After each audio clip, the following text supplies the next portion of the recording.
Hey everybody, welcome back. Welcome back to another edition of the Karate Hour with Mac&Mal. Mac, we have had champions on, we've had karatekas, we've had, point fighters, but we've never had a king. This is the first time that we've got a king. Welcome to the show, King Apollo. Hey man, it is great to have you here. Hey man, I appreciate you guys having me on. Been kind of paying attention to what you guys got going on for a while, so it's cool to be able to come in, be on Karate Hour with my boy Mac. Mac does a show with me every Friday, so it's cool to be able to come into his domain and you guys' domain and get to talk about more karate and more combat sports, brother. Absolutely, welcome, and we're just really glad to have you here, man. You on your, I think it's on your Twitter profile. You just self-described as the janitor of karate combat. How did you give yourself that position?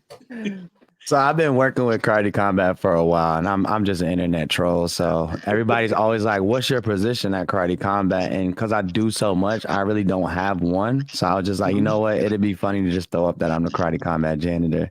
Me and Larpin laugh about it all the time, but yeah, man. I'm like on air talent, a little bit of content creator, interviewer. I do a bunch of stuff, so it's just funnier to just say I'm a janitor. I wish I would have thought of that. Like honestly, the one of my most hated questions is what do you do for work? Because it's not like a simple answer that like I can't just say doctor, engineer, janitor. It's just like oh, I work for International Combat Sports Organization. Oh, what's that? What organization? Karate Combat. And either they know it or now I gotta explain what karate combat is. Okay, now what do you do? And then it's a whole thing. Yeah. Yeah. Yeah, well, again, don't let labels fool you. If you haven't been familiar with King's work, he just jumps in, slides in, doing some of the IFC commentary, just smooth as butter. Got the voice and everything for it. Of course, as you mentioned, there is one more round. If I make sure I always make sure I get it right. No, No, no. we're not one more round. See, I may get it wrong. That's Here we Mac go. Tyson. That's Mac Tyson. It's still a Mac, so you was It's close. still a Mac, Yeah, right? Well, we do. Mac Malley, Mac Tyson, only LARPing are the ones Yeah. that Well, we let's get a do. shout out to your work, your good work, King. Make sure we get that out there in case you haven't heard of him. You can find I you get there. around with the Karate Combat podcast. There you go. There you go. There you go. See, when we But no, first for anyone that wants to listen to King Apollo and me and also other guests like Paisan, the MMA pickers, and any fighter guests that we have on, uh, look up the Warrior's Voice on YouTube or check or follow King Apollo. You can give your like Instagram and Twitter, and he normally posts it on there or a link to it there. 100%. It's just King Apollo TPK on everything. King Apollo TPK, real simple. there you go. That's the smart way of getting all the socials under one. That way you can find me here, you can find me here. That's Exactly. absolutely brilliant.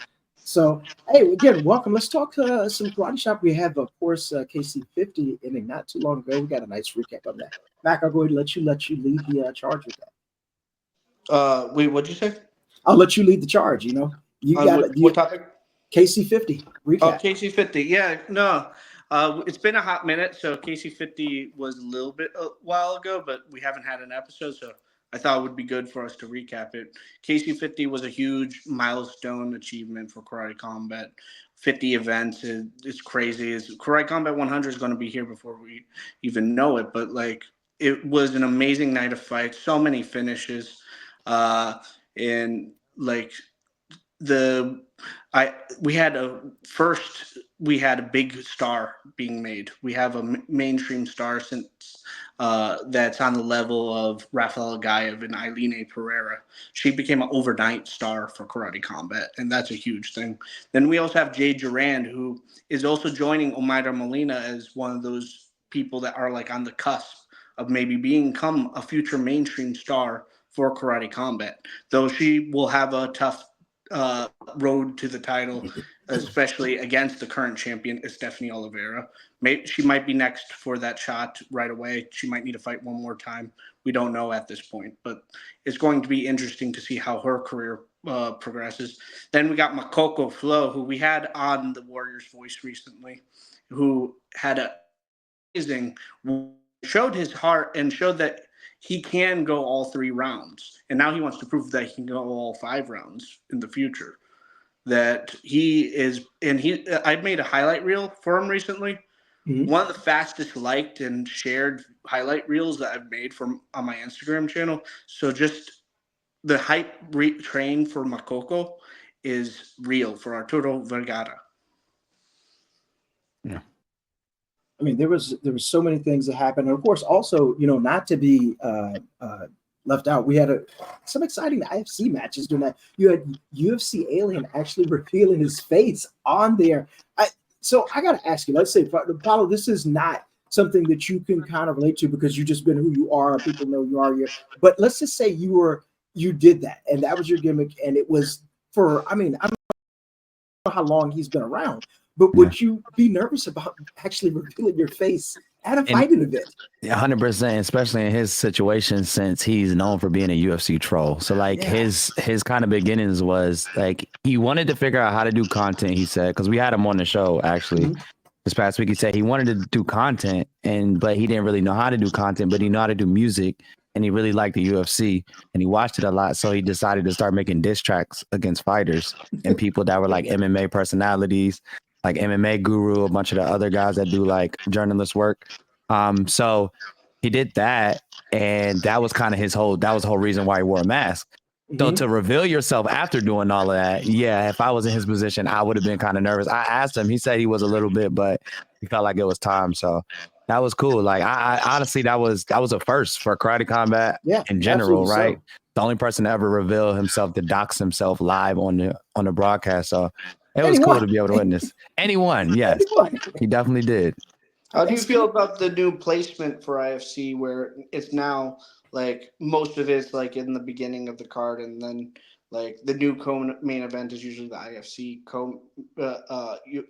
main, when before it was like all the IFC cards fights were after the main Karate Combat card? Well, I feel like it helped. As somebody who goes to the events all the time, a lot of people would leave after the main event, right? And it's because it's kind of confusing, right? It's kind of a confusing thing when you see somebody fight for the belt, right? You at that point you think it's over, right? You don't think somebody else is gonna fight after a belt fight. It's usually the hiatus of the night, right? So when they went into those fights after, a lot of people would leave not knowing that these fights are actually entertaining and not knowing what's going on because they look more on an amateur level, right? So it makes sense to put them in the beginning, like AMI prelims, right? And have those go first, and then the people get to see that. And then also you get the people who want to come later, right? Some people can't get there right at 5. Some people can get there 8 or 9. A lot of celebrities we reach out to, they can get there later. So if you have them coming right around the time that those are ending, they're getting there right when the professional action is going on, right? So I like the new setup. I told the production and the crew when we were out there, like, I love this new setup. Now, as far as the IFC main or co-main being closer or in the Karate Combat card, I feel like they should only do that when there's some people of actual substance. That way it kind of helps with the leveling of the viewership, right? They had David Hoffman on there because the convention that we went to, he was the guy actually running the convention. So it made sense to put him as the co-main because obviously thousands and thousands of people know who this man is, right? So he's going to bring in the viewership, right? And I think they look at it kind of like that from a production standpoint, and like, how can we retain people in the event and on the actual stream? So I think they did a really good job, and I think going forward, they should definitely do this again. Yeah, especially since a lot of these are being held at crypto conferences. So a lot of the audiences are, they might be more familiar sometimes with these crypto Web3 influencers than they are with some of the Karate Combat fighters. And I will also say that I do like Pit Submission Series being at the end of the night.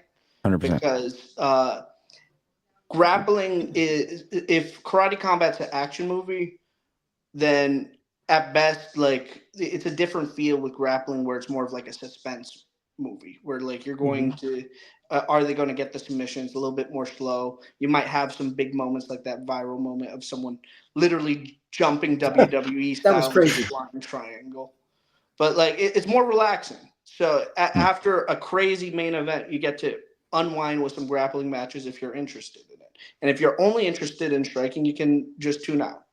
100%.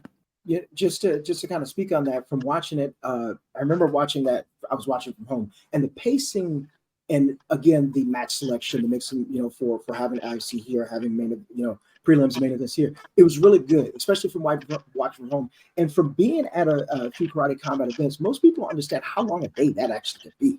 You tune in when they go live, and you have the ability to run into the bathroom, get whatever you want. There've been times I've actually watched on the road or listened on the road because I was driving somewhere or something like that. But usually it's about a 12+ hour day for you guys. You know, Paulo, you're there, and the thing is that when that red light on the camera goes on, you got to be there. You got to bring the energy. You got to stay focused and everything. And then there's downtime. It's like, okay, I got to go do this. Like looking at what like Robin does all night, and he's just boom, boom, boom, boom, boom, and every single Such a time professional. it's 0% then 100%. And the great thing about that, and I mentioned it before, Robin told me that he studied freestyle rap to basically come up with what he just saw, analyze it, interpret it, and go right there. Yeah. So true That's professional. crazy. That makes sense why I'm kind of good at this because I used to rap and freestyle rap too. So I guess me and Robin got something in common there. Oh, what, Yeah, it is. What rap battle? Robin Black and King Apollo? That would actually be sense? hilarious. We should do it on broadcast. It should be like the intro. What, just a tiny bit of credit, just a tiny bit for that. We definitely have to give you credit for that one. If that happens, we definitely look Karate Combat. Don't leave my man out. Make sure he gets in it. You got to do at the end. Rap battle credit. Mallory Woods. Hey, you know what? Yeah. I can text Robert right now. Just say it. Tuvan, the guy that did our intro. Yes. Who's Tuvan's local to me, and not only is he a great musician, but he's a martial artist as well. He's the one that did the intro actually for the show, and it was funny when I asked him. He was like, "100%, I'm all in. I got so many ideas," and like, boom, he went right at it. Gave us this great intro. He did all the music himself, did all the lyrics. Yeah, I mean, it's just so many talented people out there that you don't realize that just, they're more than just what you see, what you normally see them for. Yeah, that's like a lot of people ask me like, how are you so like, this is like, because I like my first broadcast was like 3 broadcasts ago, right? And that's the first time I've ever done a broadcast in any type of sports as far as like combat sports. And they asked me like, how are you so like natural? It's like, well, a lot of things that happen over a lot of the years that I've been doing stuff as far as music and producing and doing content and just doing a bunch of different stuff, live performance and stuff or whatever. It all built up this repertoire that I now can just utilize like this because I've done it for so long. You know what I mean? Even though it's something I'm starting off new at. So, but Robin's amazing too, man. Like that guy, just to not like undercut him too much, right? He like I see him and he's just like locked in and he's so serious and he's focused and then he goes right into that and I see it every time and I'm like, switch. You see that? He's so professional. Yeah, it's really like he has a switch and it's so quick that it literally can just go on and off at any moment, bro. And I love it. It's like amazing to watch when you see that switch happen because like when he does the 1 minute breakdowns, I didn't think it took him 1 minute to actually do it. Like he does the recording and then it's just like 1 more minute to do all the editing for it. Mm-hmm. The one of the things that one of the good things from COVID was when everybody was at home, and then once sports, especially like Bellator got, their stuff to like, hey, we're going to put the stuff together. Nobody in the arena. UFC was doing things where they were, secluding things off, but we had entertainment. I was blessed enough to do the prelims of Bellator show with Rob, and he would do that on the actual live broadcast. The truck would send him like a knockout or submission. He would literally show us how he's doing it on his iPad. He would like work everything up, and then he would boom, analyze and go. And that's the guy that sees details within details. Like the amount of footage that he's analyzed is thousands and 10,000s of hours. But you see and it's the small details that make the big results. 100%.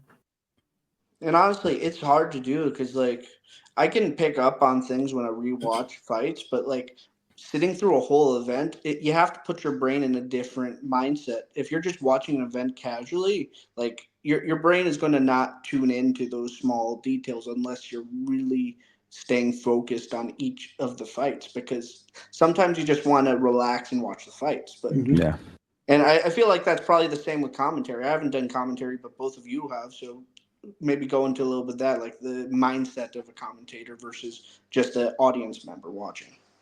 Let me jump on this first. For me, it's funny because coming from a sport karate background, I think we were at like a WKC, and they were like, "Hey, could you just kind of commentate on what's going on?" So they threw a microphone in my hand. I wasn't on camera, but I knew that being streamed out, everybody was going to hear what I had to say. And I was just like, let me just kind of describe this as if we were sitting here and watching this kind of like at a bar, drinking or having having a meal.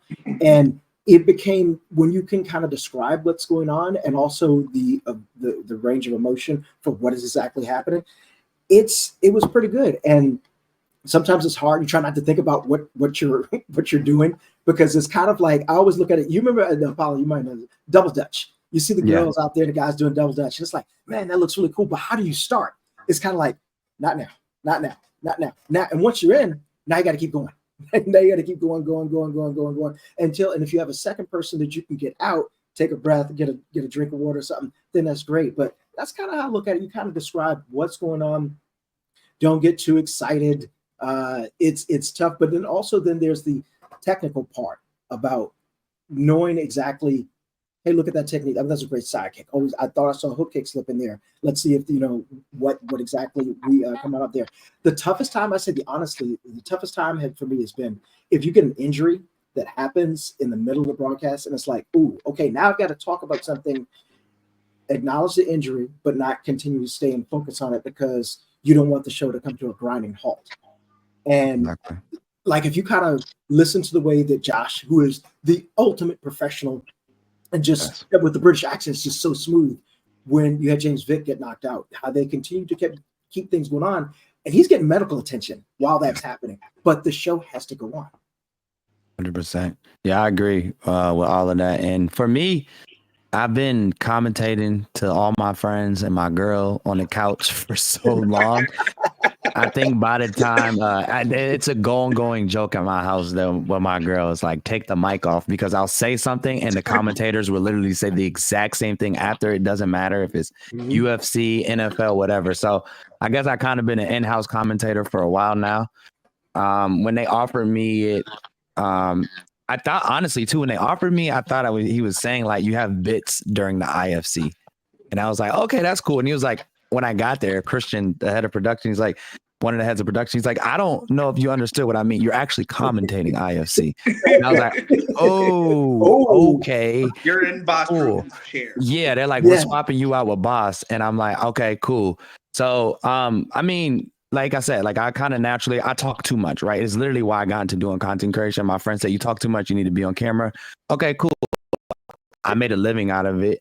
So that was a plus, right? I already talk too much. I've already been watching sports my whole life. I've listened to probably hundreds of thousands of hours of commentation from all type of sports, from boxing to football to any combat sport, basketball, whatever you can think of. And I think like my main thing when I sat down was really like, I want to be able to mesh into the commentary relationship of like what these guys are already built and not like overdo it, right? I love Josh. Like you said, Josh is super professional. To be honest, he is my favorite person to listen to in Karate Combat just because of his knowledge and everything, like in the way he knows how to like say things in such a like a glamorous way. It's especially at moments like you said with like James Vick and stuff, right? To me, it was just kind of like trying to stay in a pocket where I'm like, I'm heard. I'm not over talking Josh. I'm letting Mike get in his comedic stuff, right? For the casuals and all the other guys. And, just try not to be nervous. And I think once I sat down and they kind of like were going back and forth for me, it kind of helped me open up a bit. Now to the thing you were saying too, right, Mallory, you're on this side of me, but with the whole like technical stuff. So I'm big on combat sports, big on a lot of stuff. Karate terminology, I'm not the best at, right? So like that's something that I'm like really, really like getting myself familiar with, just in case they ask me to do KC or something, right? That would be a blessing. But I've been casually working on a glossary. If I can send that to you eventually. Thank you. That would be beautiful. But I think that was like one of my main things was like, I know a bunch of stuff. Like I know the majority of the basic stuff, right? Question mark kicks, all of that stuff, side kicks, axe kicks, all of the simpler stuff, right? Some of the takedowns I don't know, like, right, the karate takedowns, the judo takedowns, stuff like that. Like I don't know. And these guys come from the background. But the beautiful thing was I was doing IFC fights and these guys don't really know any much technique. So it's really like I could just wing it for the most part because there's not too much technical stuff going on. So that was the beautiful thing about me doing IFC. And I think they kind of threw me that as a bone to see like, hey, where is his level at? Like, what can he do and stuff like that? So yeah, man, that's kind of like my mindset of it. Like, what happened. And yeah, just shout out Karate Combat IFC for even giving me the opportunity. That was a dream come true coming from a pure combat sports fan for over 20 some years. Like I even competed in boxing when I was like 12. So I've been watching it since then, like around like 10, I would say 10, 12. I've been watching boxing and karate and all this stuff. So it was just dope opportunity. Yeah, the takedowns you don't need to worry about. Josh Palmer always. He'll give you the traditional term for him and everything. That's the I'm even a lot of times I'm looking. I'm like, hold on, let me Google that, make sure. Yeah, like that's how good of a grappler Josh is that he knows the grappling terms, the traditional names of karate / judo takedowns. Yeah. And shout out to Josh also. Like as a fan that's been watching since season 1, I saw so many commentators come and go, but the mesh between Boss and Josh for Karate Combat was just perfect. Yeah. Yes. On and off camera. As somebody who's around all of them off camera, it's like the entire production team, like that, all of the guys that are on their talent all have beautiful relationships. And also too, when I came in, there's just like open arms and like so much reinforcement, so much positive reinforcement, so much like you're doing a good job. Here's something else that I can help you with that might help you a little more. And like, they're amazing, man. That whole team is crazy. Josh too, like Josh has helped me a lot with just like the minor things that mean major things like later, you know what I mean? Like the small things that kind of help you get through the day.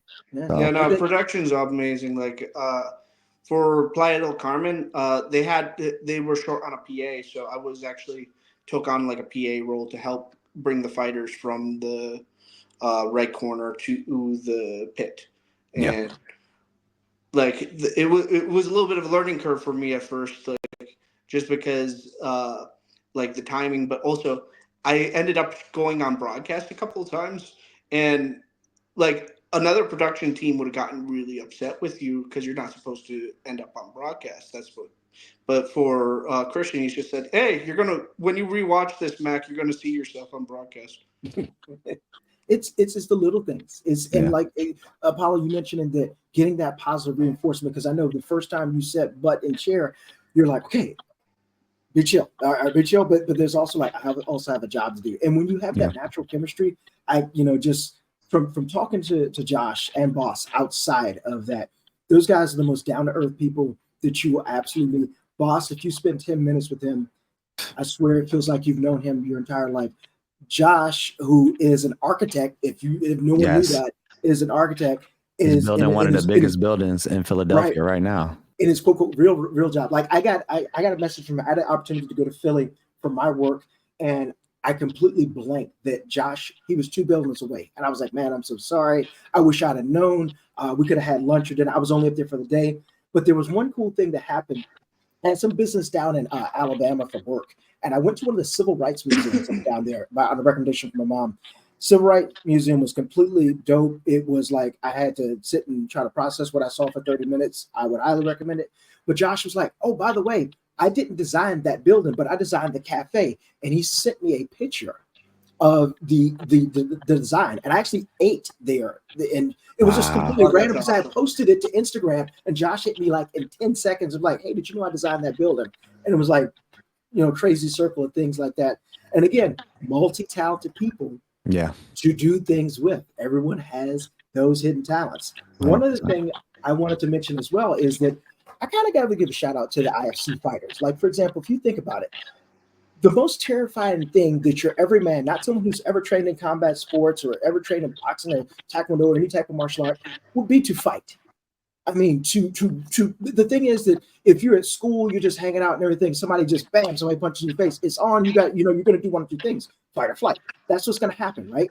But to willingly say, on this date, I'm going to go in there and fight another person that I don't know what their skill level is. I know what mine is, but to have the cojones to go and actually do that when you know that you may not have had a bunch of training, you got to give them credit, man, because that's the right thing to do. Not only that, to hundreds of thousands to millions of people. That right there. That part. And the thing is that if you, like both, we were talking pre-broadcast, Apollo, we're football fans, obviously we're combat sports fans. And the thing is today, any screw up, any loss, any knockout, there are going to be people that say, hey, great, I was cheering for the other guy. Hey, man, you did really good. Respect you. I'm always going to be a fan. And there's going to be those aha trolls like, oh, look at you, got knocked out. I'm going to replay this. Now, think about that. If you were afraid of the replay, to be forever shown is going to survive. It's going to surpass your life digitally. Yeah. Your kids and grandkids will see this. If you were afraid of that, you would never do anything. Yep. But to actually say, go out there and this moment can be replayed thousands of times. So why not go out there and make it a good replay for you? 100%. People focus on your losses. Like, for example, with Raymond Daniels in kickboxing, he only lost 3 times. Mm-hmm. But because of those 3 losses, people focus more on those 3 losses than the amazing career he had and how he was able to do things that no one else was ever able to do in kickboxing before. Speaking, let me give you a small story about Raymond from Glory. I was fortunate enough to see they had a Glory event down in Norfolk, Virginia, and I was able to talk my way into not having one of the members of Sport Martial Arts fly down. I was like, hey, I could drive there. Why are you going to bother flying in? I'll go do that. So my first press credential, I was there. I actually met, I met Luke Thomas there, Michael Stetz there, two media personalities. Dan Mergliata was there, and Mike Tyson was there too. Some guy you might probably never heard of, Mike Tyson, whatever. But it was my cousin. Exactly. I see the resemblance. I see it. The whole thing. Oh, when are you going to get to it? No. But one of the things I was fearful of, is to make sure I was not on camera. I had to run some batteries over to our photographer, and I asked him, I was like, "Is this camera live? Please tell me if I can run over and get this. I'm not trying to walk in the middle of a live production." But when Raymond first got to Glory, and he was knocking people out with wheel kicks and everything else. Yeah. There was one guy in the company, and I forget the guy's name, but he was really pulling for him. He was like, "Hey, man, this guy is amazing. He's not like somebody nobody you've ever seen before." And they were like, "All right, let's feed him this guy. Let's feed him this guy. Let's feed him this guy." And they will never have to hear about him again. And they kept feeding him guys, and Raymond kept beating him, and he was beating him in spectacular fashion.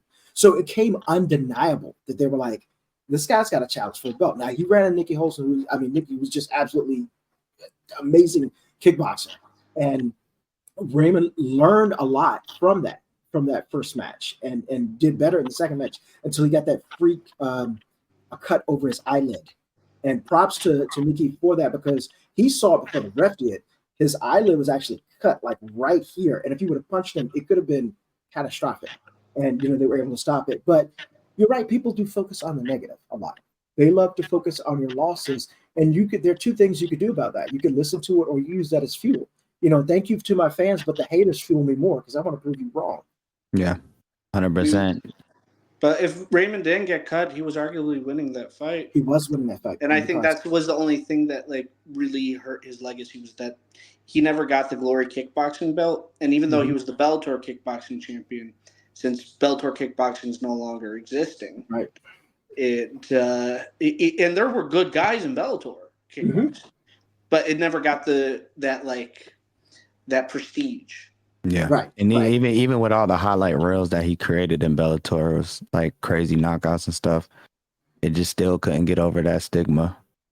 Yeah, it's and give the guy full credit. Most people, if you go back and you look at Raymond's MMA record, I remember he was going to do an MMA fight, and I saw him at a tournament. I was like, "Do you have any grappling?" And Raymond was like, "Hey, I'm just going to go ahead and do this." And I was like, "No, you need grappling." I mean. And he said, and he will tell you this day. He said, I didn't know what I didn't know, but I learned an important lesson that day. And this guy had seen all this footage of Raymond doing stuff. So why are you going to stand toe to toe with him? Take him down and bring him into deep waters, bring him into your world, and see what he's got there. But he, instead of letting that, the distance between him doing his first MMA match to him fighting in Bellator is a long time. But he started studying takedown defense and submissions and everything else. And if you don't know Raymond personally, this guy is a competitor at heart. He wants to beat you. It's kind of like George St. Pierre. GSP will learn gymnastics, then he wants to be the best at it. He will learn. I swear, if there was full contact chess, GSP would be like, "Okay, I want to introduce to this, then I'm going to beat you at it." And Raymond is like that too. He wants to be the best of the best in whatever area it was. And his mental mindset of wanting to be he'll tell himself that I'm going to beat you at this, and that's all he'll focus on, and he'll do it. So it's a mindset of a champion. It's very different. Yeah. And I will like that when we saw Raymond Daniels fight last against Edward Farrell, we saw a takedown offense for the first time from Yeah, Raymond Daniels, and it was the most Raymond Daniels takedown offense ever with a Kami Basami scissor sweep takedown. Yeah, that Like, was crazy. yeah, like if Raymond Daniels' daughter takes after him, like he's just like it's the next coming of Raymond Daniels, and she's training like she's learned everything from him and Colby, and she's also really good at jiu-jitsu. You're going to be right, seeing flying arm bars. You're going to be right. seeing flying triangles from her. Don't forget she's got two other uncles, Uncle Sage and the other brother. I forgot his name, but they're wrestlers. They've got wrestling, so Yeah. you can learn that from that entire family. So let's see what the future holds. I'm excited for it. Yeah. I got an interesting story about Raymond Daniels. I want to say it's his brother. He's really, really like eccentric, and I'm gonna say eccentric. I want to say like he's very vocal. Let's say that. I think it was was it in Vegas? Maybe. I don't remember which one it was, but I had to be Vegas because we were close to Cali, and he came. I think it's his brother, and he was just like, he's the motherfucking best. I was going insane. And I was like, who are you talking about? He's like, Raymond Daniels. He'll knock you out. And I was like, I don't want anything to do No with smoke. Raymond Daniels. No I know smoke. exactly who that man is, and I'm good. But yeah, he was a little bit, he was definitely in the VIP section hitting the bar up a little bit. I So wonder he was a if little it might there. have been one of the guys that we've trained with or traveled with. I would have to think about that because there are a couple people that fit that role, and I'm like, I'll send you the video. I have it on video. bet, I'll send you the video. I It's will hilarious. be able to figure out The who shorter, older guy. He's had to be probably in his like late 40s, early 50s. Short guy. He was straight from Cali too. So he's straight from Cali. He had on all red. He was definitely like he was on his stuff. Like it was I will crazy. have It to was figure that. hilarious. I'm excited. I got to see this video now. Yeah. I definitely got to see this. We ended up watching the fight together though, the Raymond Daniels fight together, which was hilarious at the end. But yeah, he kind of like it was kind of a soft press. It was like, you know who the best is here? And I was like, who? He's like, Raymond Daniels. I was like, oh, I agree. We don't have no argument here. Like, he's like, he'll beat you. I was like, oh no, let's not do that. Raymond Daniels was the fighter that made me a fan of modern kickboxing. I caught him towards like the end of World Combat League, and then I started watching Glory and also World Combat League. Like that's such an underrated league. It produced so many talents like Wonder Boy, Raymond Daniels. Yeah. Produced boxers. Like it was such a fantastic league. It's a little sad that it kind of died, but I think the team format was kind of what killed it. But going was it Uriah Hall in that too? And also Uriah Hall, who I guess that's a good segue, is interested in coming into karate combat. He's made many vocal points about that. There was someone that challenged him to a boxing match. He wanted to do it in dirty boxing. Well, Uriah Hall was like, "No, you're challenging me. You're challenging karateka. I won't fight you in MMA. You don't need to worry about the takedown. You don't need to worry about the jiu-jitsu. But you're coming into my house. You're going to fight in the karate combat pit. If you want to." I would really love to see Uriah Hall in the pit. One of the I can't remember which karate combat it was, but it was in Orlando. And I remember the funny thing is I can't say when I was injured because I always seem to have an injury when I was going there. But I was there and we went to I can't remember the name of the MMA house. It was in Orlando. It's where Mitchell is. Is that Top Team? No, it was not Top 10. But it'll come to me in a minute. Ross was not fighting, but Ross was there, and Ross was sparring with Phil. Phil Rowe, and Uriah was there. I got a chance to talk to him for about 10 to 20 minutes, and he was like, "This looks really cool. I'm very interested," because he had just left the UFC. He got in a little bit of work that day too, and I think that did kind of like pique his interest. Of course, he had a couple of offers of time. There was the boxing thing, and there was some other things, but I think he would be a really good guy to see in the pit. His explosiveness, this is native to him. He doesn't have to worry too much about grappling. Yeah, sure, there's takedowns and everything, but I think that the penalty that you would have to pay for trying to get in and take down Uriah Hall with knees, and of course, there's another new segue, elbows now. Segue in 10 minutes. But, everybody has seen that tape from The Ultimate Fighter, and I do know that's a spin kick. I'm not exactly rushing this guy and trying to take him down with the firepower that he has and the explosiveness that he has. Yeah. You know, but also standing on the outside of him is a problem too. Yeah, you got to kind of find a proper void to sit in with him. He's definitely has great range and stuff. The thing with me and Uriah Hall is just his preparation for the fights is the main. It's his only enemy, right? I honestly like it's very few opponents where I felt like going in he wasn't going to be able or wasn't capable of getting a dub, right? I feel like a lot of it was preparation. And I used to say that all the time as like just a fan watching. I got a chance. I go to Vegas a lot for like when I work with the UFC, and I get a chance. I get to hang out with Jason Manley and like work at the UFC PI a lot. And Jason Manley has worked with Uriah Hall like his whole career, right? He's been one of his main coaches. He's done a lot of stuff. I think he even did the boxing thing with him, the last one he did, right? And that's another one, right? He gassed out pretty early in that.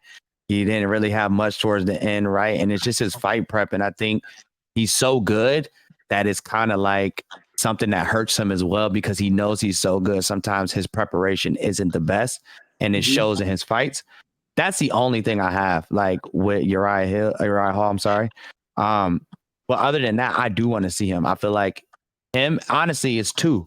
Right, him, and honestly, after that devastating loss, Stephen Thompson, right, which is another one that hurt me really bad. Like all of these back to back, all of my goats back to back, it's hurting right now. We got to have a turnaround. It's got to turn around because, like I said, I'm in the broken heart club as well as you, and you did. Thank you for that. You reminded me of some trauma of seeing Stephen lose not too long ago, and it's just like the bad thing is I just got back in the house. I thought the fight was later. I turned it on, and I was like, okay, all right, great, and I tuned in with about 30 seconds before the knockout happened. I'm just like terrible. And I love both of them. Joaquin Buckley, I love him. He's also somebody who comes from like karate and like has a very sense of martial arts background, very wild style. And I love both of them. I hate that they had to fight each other, but I also knew that Joaquin Buckley is rising talent.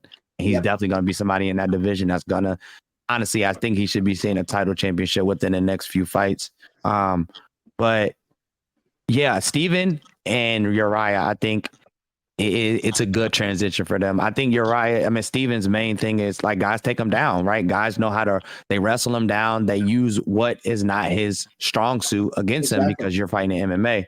And I feel like he could come over to Karate Combat in his career there and do a really good job of just showcasing what he's really good at, right? Showing people the true Karate Kid that's inside of him. That kid that grew up watching martial arts and falling in love with it to the point where he became a lifetime karateka. I feel like that is the place to show it. And the same with Uriah, right? Somebody who's also beautiful kicks. I loved when Uriah Hall used to strike in the UFC. Amazing striking, like great striking. You know what I'm saying? Like I said, his worst enemy has always been himself. So two guys I would love to see come over, man. I honestly, well, it will help with viewership. It will help with bringing over some new fans. And it also help with helping them showcase and in and off their legacy in a positive way, in the right way, because nobody wants to be Tony Ferguson. You know what I mean? And also, at this point in Wonder Boy's career, nobody wants to see him fight a wrestler anymore. No. I think he should do one more UFC karate legacy fight, like or striking heavy fight, and then come to Karate Combat. I was gonna say the clamoration is for MVP. Even though Wonder Boy versus MVP 100 times more entertaining under Karate Combat rules. 100%. Look, I'm stopping. I'm taking off vacation days to watch that. Let me tell you right now. I've been pushing. What did I say, Mac? How long have I been pushing for this? I think since episode 1, I've been saying it. Stephen Wonderboy Thompson versus MVP in Karate Combat will honestly probably be the best karate matchup you can book for the century. Like I do not think it's two other karatekas at that high level like that you could put together right now. There's the one that I will keep pushing, and I pushed on the show before, and I'll keep pushing, which is Wonderboy versus Raymond Daniels 2. I need the closure. Oh yeah. Okay. Would it really be closure? Because what if it goes 1-1? Because the first fight ended in injury. Yeah. Okay. I can respect that. Like they just got to bounce around with each other for a maybe bit. Throw 1 or 2 kicks, and then the injury happened. Yeah. You know, the funny thing is, I remember there was an interview that I was doing with Raymond, and I'm trying to remember who was someone else was in the room. Anyway, the idea was that someone asked, say, hey, look, if you were ever invited by Ray Thompson and Steven to help Wonderboy train for something. Would you go? And Ray was like, yeah, absolutely. He says, I've always wanted to test my skills against him. He says it doesn't even have to be in like a competition where we're making money. He says a good sparring session. I just want to know how I measure up against this guy, right? And I forgot who it was. Like, hold on, time out. I will take off days from work to come down there just to watch that. 100%. I'm like, look, you know what? I got vacation days to burn. Let me just go ahead and just get down to Simpsonville, South Carolina. Which, by the way, I've been to that facility. I got a chance. Mr. Thompson let me come on out there and to watch. It was right after Steven he was supposed to fight Michelle Pereira, and he came in 300 pounds overweight, and he said no and everything. And I don't blame him for not taking that fight. But getting a chance to see him work out on his home dojo floor is just amazing. He's so fluid. He was so light on his feet. He was at full camp status. So, I mean, it's something to behold. And just to see, like, the way I imagine this is that scene in The Matrix where they were like, Morpheus is fighting Neo, and everybody drops what they're doing and come exactly. Yeah, I think also they gotta start. You see it sometimes, but boxing is more prevalent where you see those high high value sparring sessions where they get recorded and stuff. Like the Floyd used to do it back in the day a lot. We're like going around. Roy Jones did it. Mike Tyson did it. Right. You got a lot of guys where they do these high value sparring sessions with these two top guys, and then they like have a bunch of people come in and they can watch it and stuff. But like that's something Karate Combat could probably put together with Stephen Wonderboy Thompson and MVP, like you said, because they want to. It was MVP we're talking with that you said wanted to spar with Raymond Daniels. Raymond Daniels, yeah. With Raymond Daniels and Stephen Wonderboy Thompson, they could bring that together. It's just like maybe an exhibition, just like a sparring exhibition. Yeah. Maybe something they could do before Karate Combat. You never know. After the main event thing, you never know. Like that'd be dope though. The fight could happen though. That'd be even better. Just saying. 100%. Yeah, 100%. That's what we all want to see. I think that the idea of like when Ian Gary was saying, "Hey, I'd love to fight Stephen Thompson," I think that Ian Gary is looking more up in the division now. That fight kind of doesn't make sense to him and where his position is in the ranking. MVP, I don't know what his current ranking is right now. That kind of makes sense for him a little bit. It depends on if he would want to take the fight, and if also I don't know if what the medical suspension was for him, but I would imagine there would have to be some time no contact medical suspension. I didn't look at that report from that loss, but that would be a 2025 fight if both parties are interested to do it and everything. So it would be a fan favorite fight, 100%. Yeah. You know, I agree. but also, you know, it's the type of matchup that like when Karate Combat first announced, people wanted to see in the pit. Like that's like those dream matchups.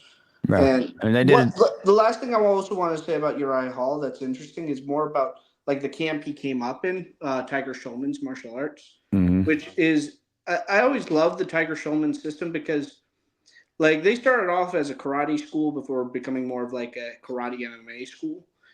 But like when you watch their commercials, like if you didn't know better, you would thought these were like McDojos, like because it's so highly commercialized. So like they found that sweet spot of good marketing, like family friendly environment, and also actually producing world class killers.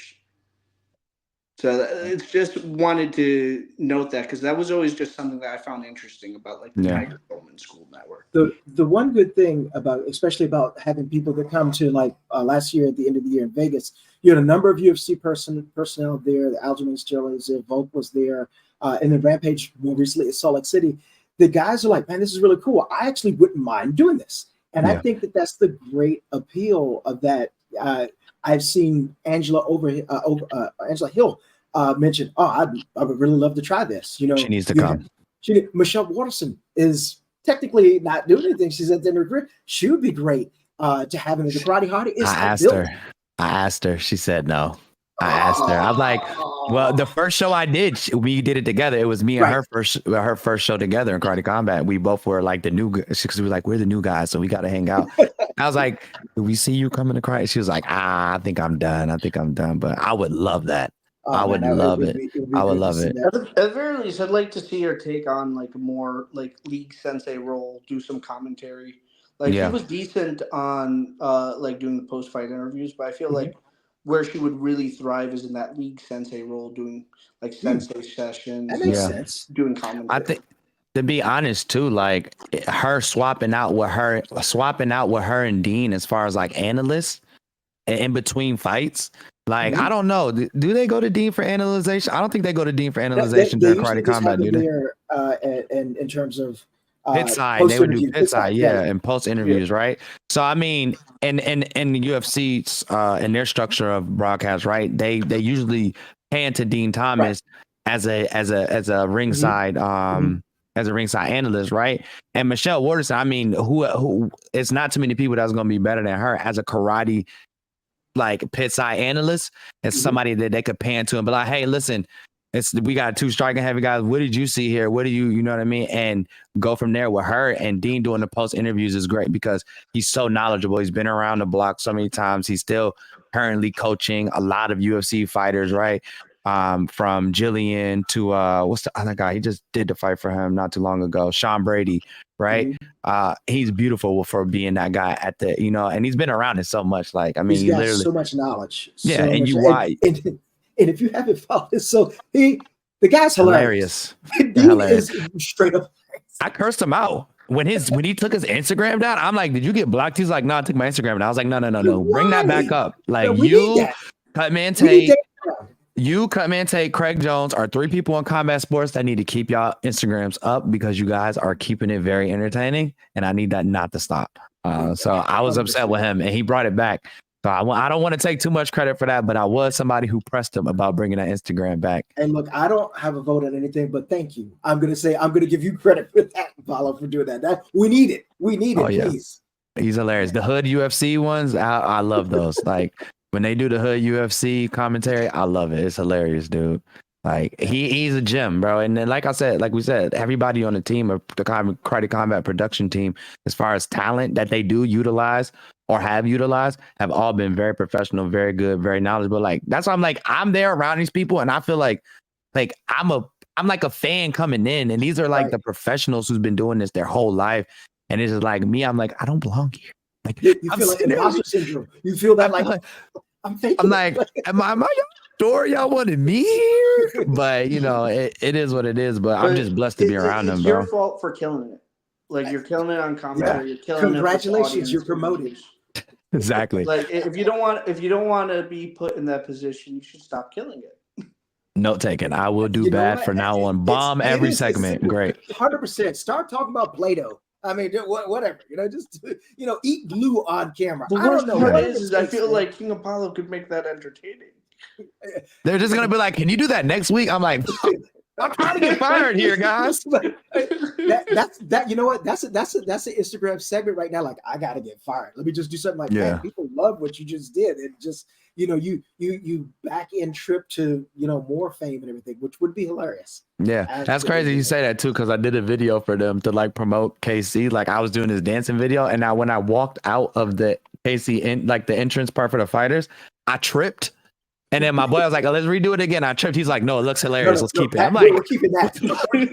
So I've definitely already gone through this a lot, like where it's just like mistakes sometimes end up being the best thing. So failing up is the best way to absolutely fail. Let me see. I know we got a couple other things, but I wanted to ask you, Paulo, because you were in the house when Aline Pereira came out. How electric was the atmosphere? Because Alex is there. She's kind of got that. She looks. I mean, it's an overused cliche. It looks like a female version of Alex Pereira, but still, that is what happened. It's true. I mean, what was the atmosphere like? Because it seemed so tense. I'm watching from my kitchen, and I was trying to eat. And I think I had the fork up halfway, and I didn't get the food in my mouth. I was just kind of watching the entire time, but it looked so tense. It was just like people were waiting for that moment, which did happen, to happen. Yeah, I would say one. It was very intense. I've seen her brother fight in person. I want to say 3 times this year. I watched him fight Yuri the first time. I watched him fight Jamal, and I watched him fight Yuri the second time. And I'll tell you one thing about his is I've never felt like that on an entrance, a walk-in, except for Undertaker when I was like 10 years old. Yes. Right? It has the same exact feeling. And to be honest, when it comes to Aline and her entrance, The only one I can say that I felt more of a palpable feeling of like tangible, like atmospheric, like energy is Owen Chomia. His walkout is so fierce. He's just locked in. He walks out. It's not a bunch of celebration. He's looking straight ahead. Comes out. He, you know what I'm saying? Really, really stoic, right? And hers felt the same way. And a little bit of her brother, you could tell, like, and like you said, they are very similar. I mean, even to the way they fight stylistically, the height of it, like everything is very similar. And I would say that like me and like Mac, and then we talked about it on the show, is like she became an overnight success. I feel like there she became an instant fan favorite from the immediate point of the walkout. And the fact of like her walking out by herself and Alex kind of being away, like you don't see him come on camera. Exactly. Yes. You don't see him come on camera until maybe later in the first round when they show him coaching her. But the entire time her coming in, they let it focus on her.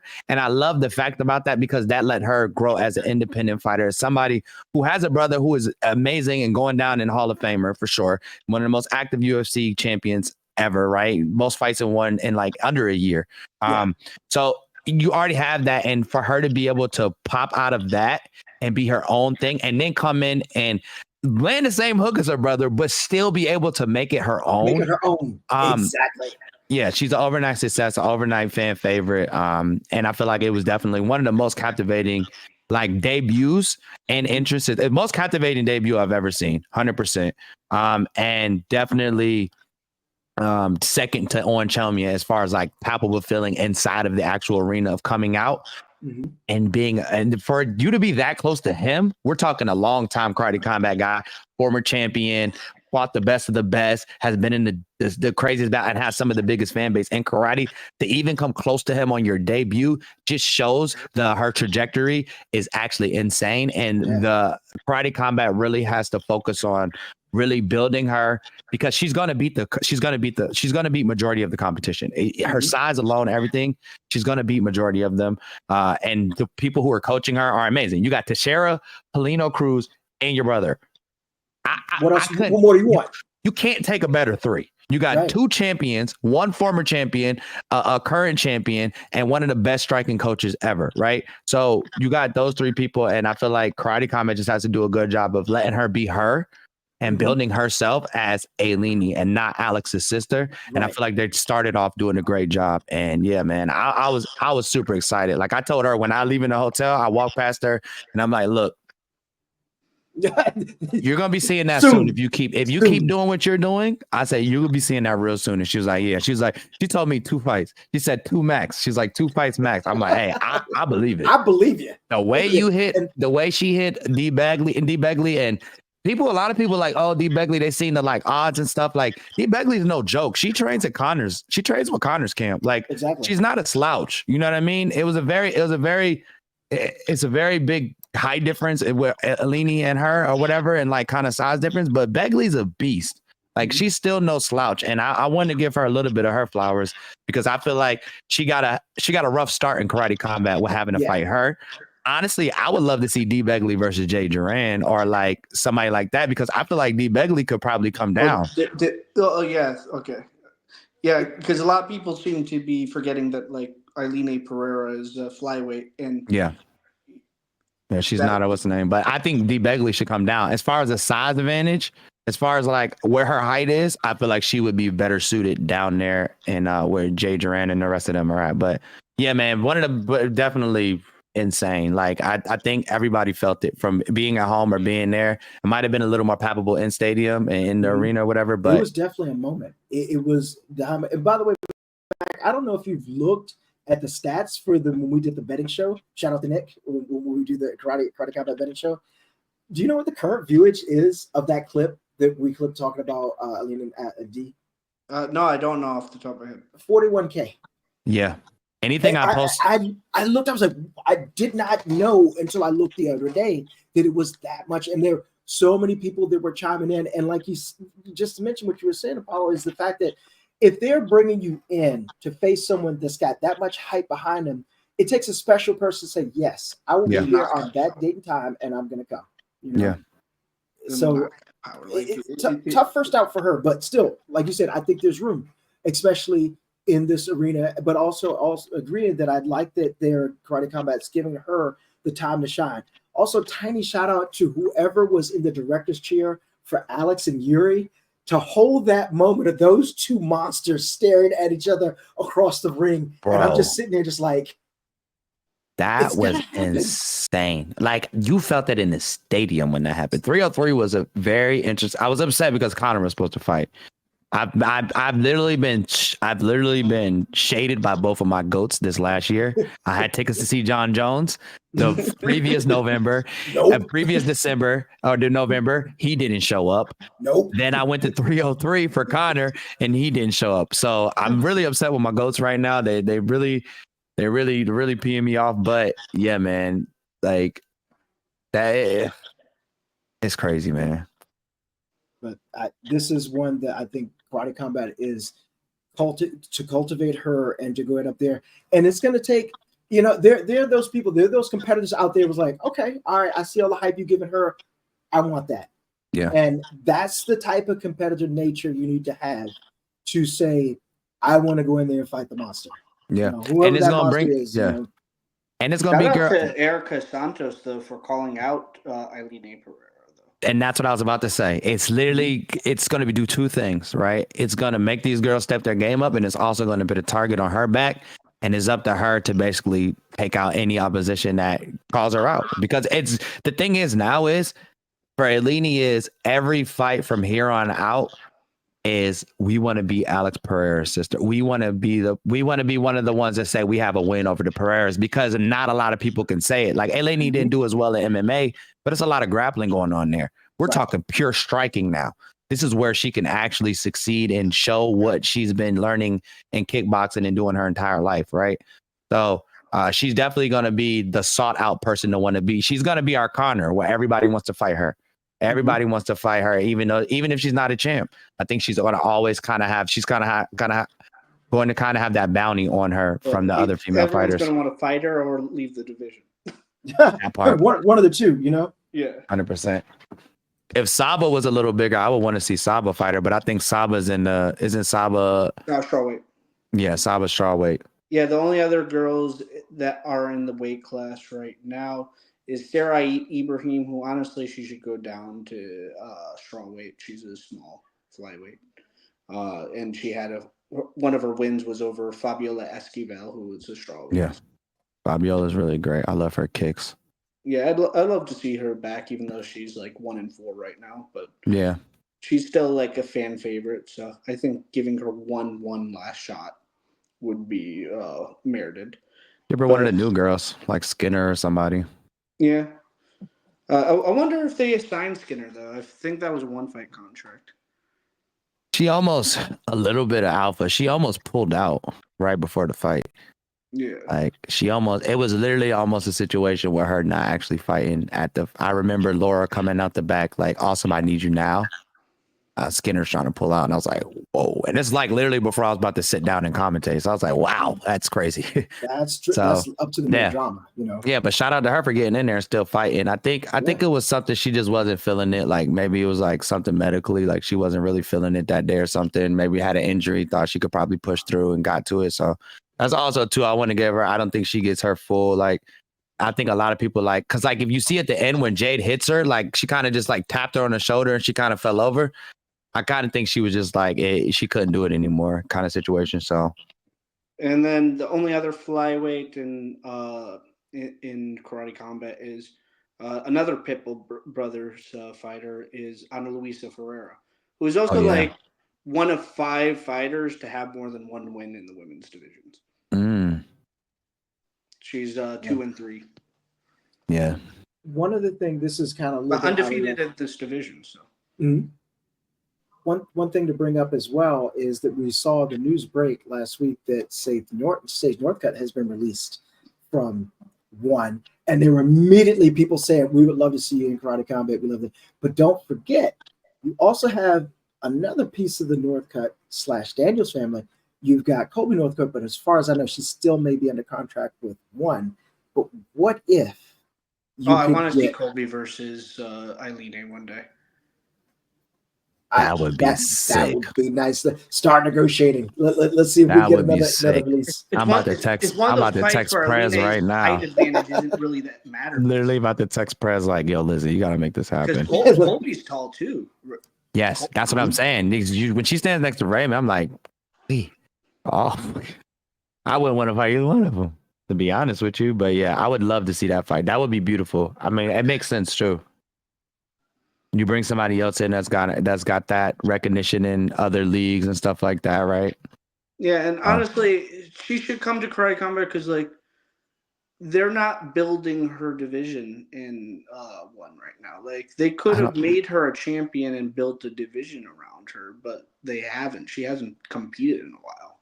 Yeah, one's gonna lose a lot of talent just off the sheer fact that they're just not having people fight. Even the new chick that came over, I think it was, what was it, Anita Karim. I think she hadn't fought in like a year. She had like a year gap in between her fights, and then she had like a 2-year gap at the end or something like that. They're just not keeping them as active, and I don't know if it's just like an oversaturation of the roster or just bad matchmaking. Nice But segue. Now we can talk about the future of Kickback 3. Absolutely true. First of all, Kickback 3 is in Thailand, right? yes, sir, Bangkok. Man, that's a destination of mine that I would love to get to. Just for the setting alone, that's amazing in itself, Yeah, and I'm preferred over Singapore for sure. Yeah, Singapore's too strict for me. It's going to be cheaper to eat. Yeah, cheaper and less stricter. Yeah, and don't worry about Singapore with your chewing gum or throwing. They don't play. They don't play. I said I couldn't have my vape pen and then no chewing gum. Like, what am I supposed to do here? just I can't have nicotine or the thing to help me when I can't have nicotine. What the? So I wasn't a big fan, but Thailand is going to be definitely, and then do a kickback in Bangkok is probably one of the most smarter things to do because we haven't had a kickback in a while, and we use really good party cities, right? Playa del Carmen, Miami. You got to kind of follow that trend, and to do it in a Bangkok nightclub is insanity. I'm for it. This is why I love it, because it's such an entertainment sports product that they're able to just bring these levels of like just entertainment that majority of combat sports and sports leagues just can't do, just because they're so structured in that very old school way, right? And Karate Combat's kind of taking that and just being innovative with it, and I love it. You know what kickbacks kind of remind me of, and I'm going to take it back. If you go back to visualizing almost any scene in Street Fighter 2, yes, where you just the fights just happen in this open market. Here it is.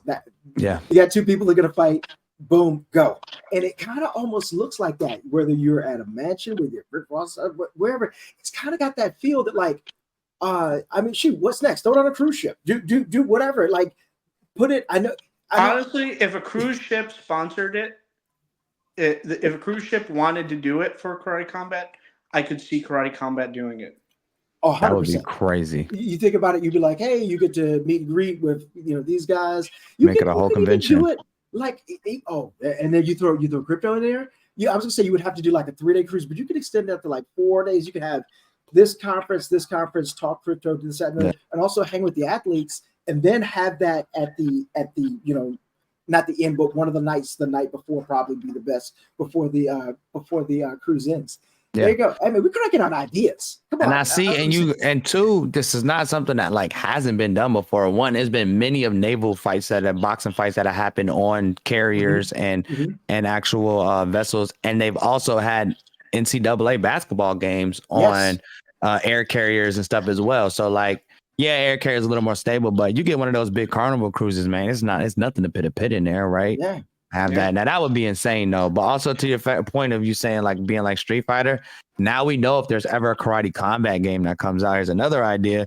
You just use all the kickback venues. 100%. Yeah, definitely.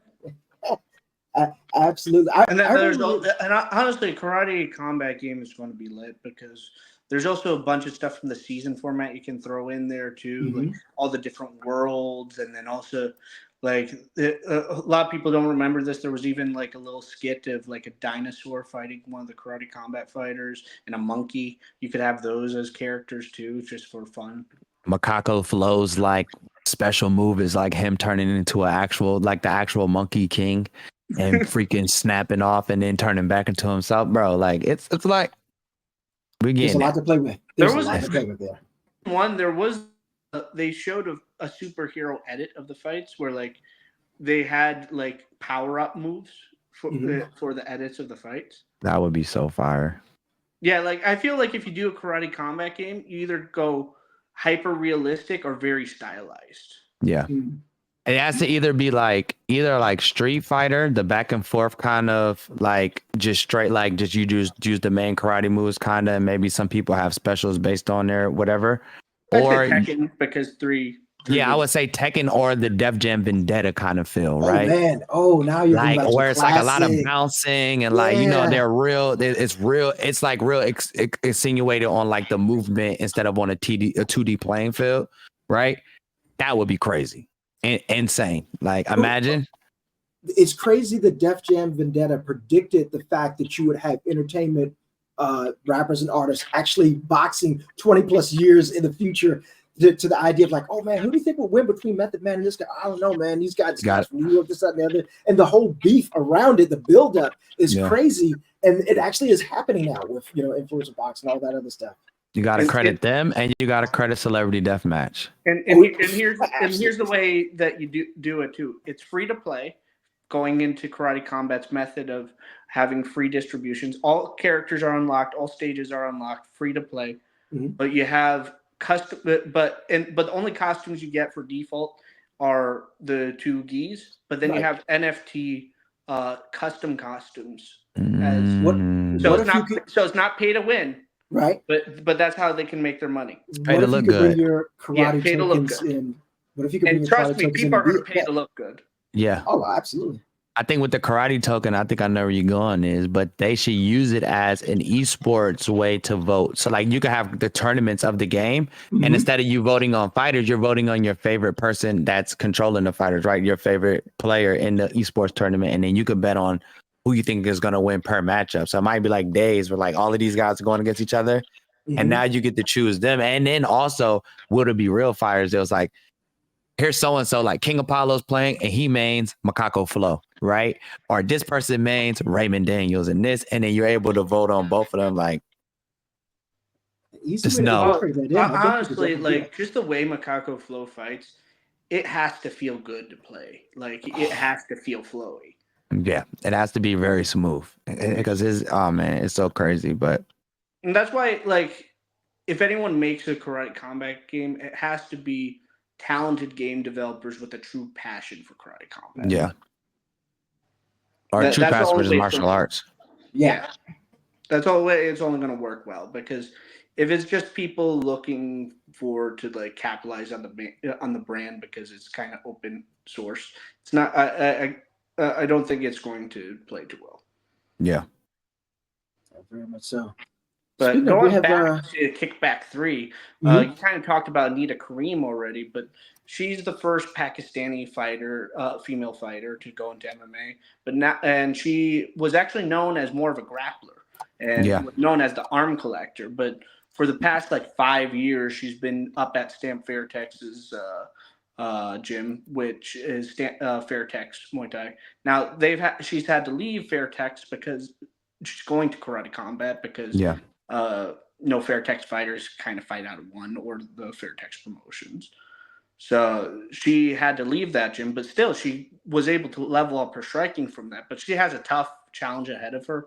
And Asha Roka, who's she's a boxer by trade, but has fought in MMA, lost to Stamp Fairtex, Anita's training partner, training partner, but pure knockout power in her hands. Yeah, she's knockout queen was what they call her. And honestly, too, the Stamp Fairtex not a stock dropping loss at all, right? We're talking about more grappling that and honestly, like if Anita Kareem is going to get this win, she's kind of has to play that more grappling focused game, like a Muay Thai style game, because we've seen superior strikers. Because, well, I will say one thing about Anita Kareem, as you see here, she's got a piston of the left hand, and she has that southpaw advantage. That's going to be a factor here. But just looking at some of the video right here, you can see that right in action, which is crazy. Yeah. but as And I you, love.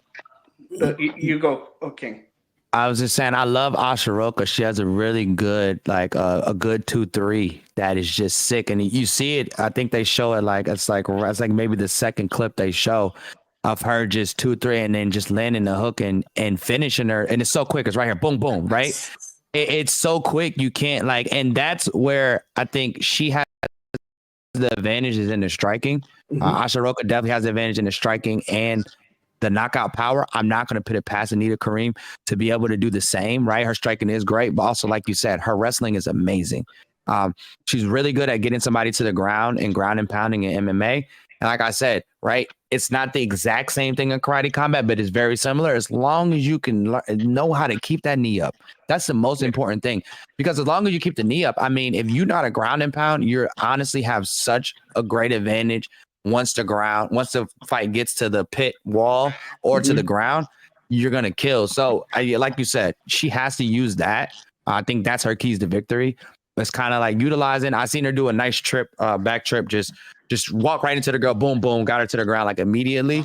Something like in the realm of that, getting Anita getting her towards the pit wall, maybe utilizing her legs, kind of pin her knee against the wall to kind of like guide her down to being a grounded opponent, and then working on a ground and pound there, or just utilizing the wall, right? Like we said, Ashiroka comes from that boxing background. Yes, she done some kickboxing stuff, but majority of her stuff is boxing, right? So that's where her base is, right? That's where her strong suit is. And I think if Anita Kareem can kind of work through that and work around that, she definitely can have a lot of pathways to victory.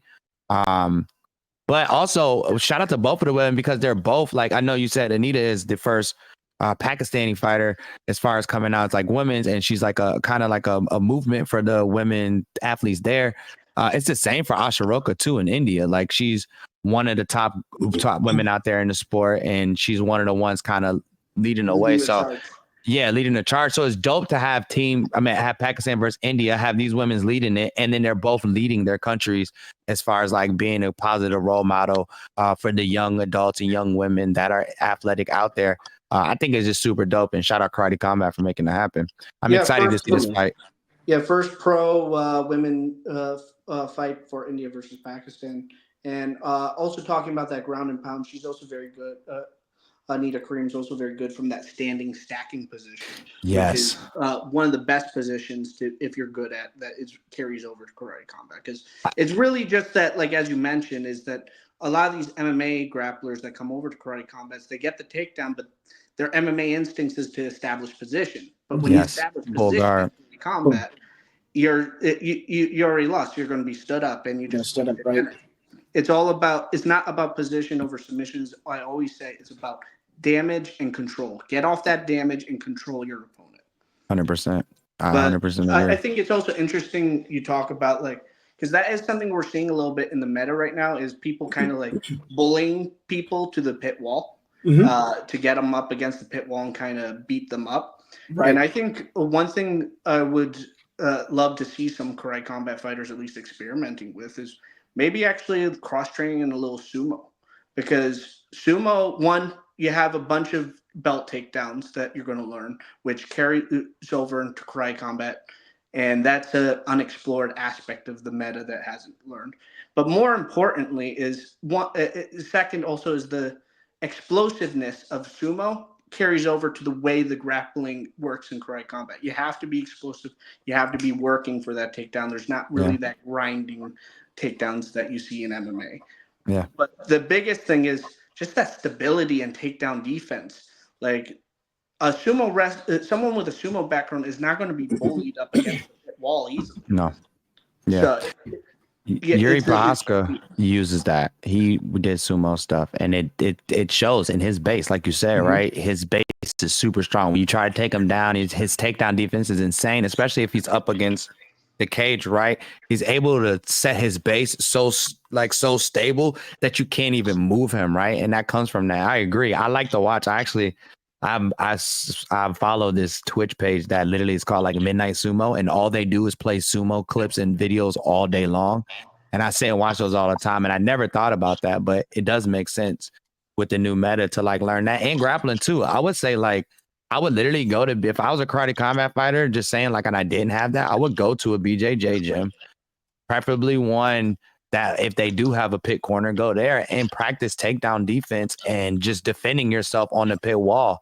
Because go to Jordan Barker. Go to Jordan Barker's gym. Yeah. He is the high. This is something a lot of people don't know about Jordan Barker. In addition to being a sensei of his own dojo, and in addition to being a professional karate combat fighter and being a lifelong karateka, he's also a coach of a top 10 wrestling high school. Wow. So, and he has a pit wall corner. Yeah. He is developing the meta of drills for pit wall scrambles off the pit wall. He's already ahead of the curve on that. Yeah, any IFP fighter, any karate combat fighter, if you're not going to Jordan Barker's dojo, if you're not going to Josh Quahagan's dojo, or if you're not going to Goat Shed once they actually get the new gym up with the pit, and you're not building your own pit, or you're not building your own pit wall, it doesn't even need to be a corner. If you aren't even just working off that slant, you're doing yourself a huge disadvantage. 100%. 100% agree.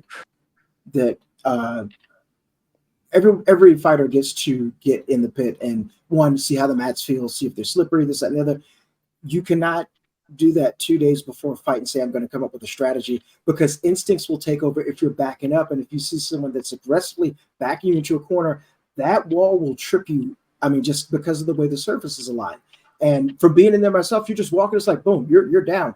Now here comes someone that you're not a grounded fighter. They can kick you, they can punch you, they can do all sorts of things to you. You're in a world of trouble. And the only option you have is to either get off the pit, or you could slide down to the bottom and hope to, get a stand up. That's even not guaranteed. So I agree with you. Practice makes perfect in that case. And as we've seen before, just like with the last pit submission series, hey, why not do a flying triangle from, like you said, some WWE? I almost hear Jim Ross in my ear calling that, like, I don't believe it. just hear, and hearing King just backing him up and everything. It just plays perfectly with that. That was one of the most exciting submissions I'd ever seen in the pit submission series. At that point, I just I think I almost spilled my drink. I was like, what? He did that? He did, and he finished the fight with that?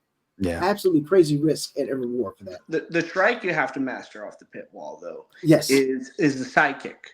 Because when you turn over a little bit on that side, you're making it a little bit more difficult to target the head, because now you have to get over the shoulder, and you can even use a little bit of a shoulder roll defense. The kick is now is like you're doing up kicks almost off the pit wall, and you can even post off it. So now they have to get around that kick. And you can even also sneak in some roundhouse and hook kicks too. So that sideways stance of fighting is something you kind of have to redevelop off the pit wall, as well as learning that pit wall scrambles.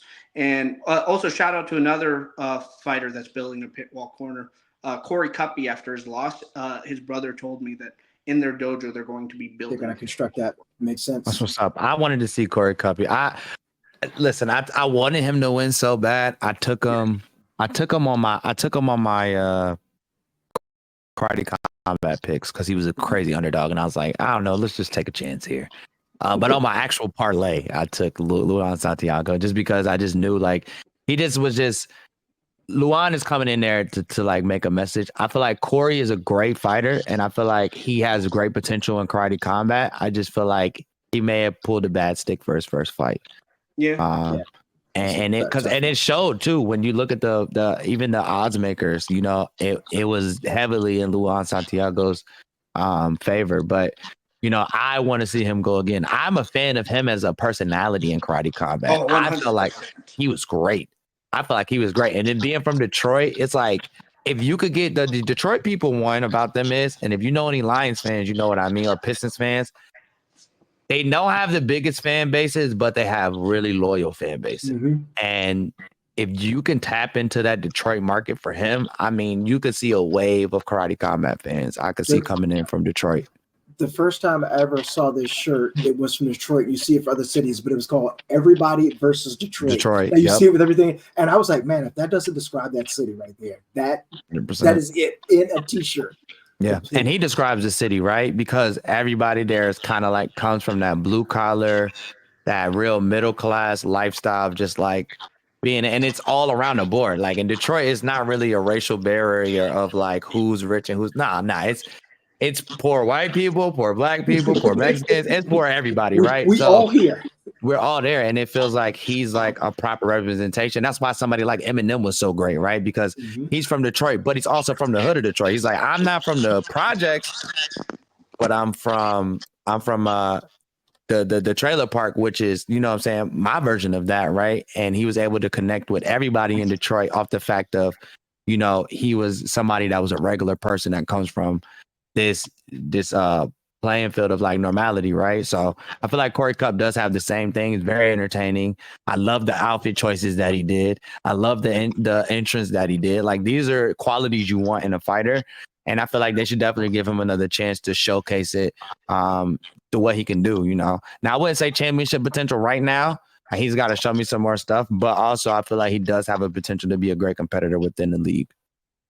100%. And with Karate Combat, he'll also be able to really develop himself, even get to that next level. Because in MMA, like you're just he's just was getting taken down. Like people were trying to take him down over and over again. Here, he can really focus on that striking. And right now, he just really needs to work on those pit wall escapes and some of that boxing, because it's kind of like what Bill Wallace always talks about. He has amazing kicks and he has great movement. He has that great sport karate movement, but in the pocket range is where it's a little bit difficult. So either getting some better boxing or getting some offensive takedowns would definitely help him a lot in his career. I think one other thing we wanted to cover for this episode were elbows. Elbows. Oh, yeah. Elbows. Yo, Let me just tell you that I've feared elbows so many times in sparring. You get hit with one, especially if you're not. Now, his elbows are not the rule set for point karate, but they do occur. And in fact, they actually instituted a rule change that you have to wear elbow pads, because a lot of times you're throwing a back fist and you're moving forward.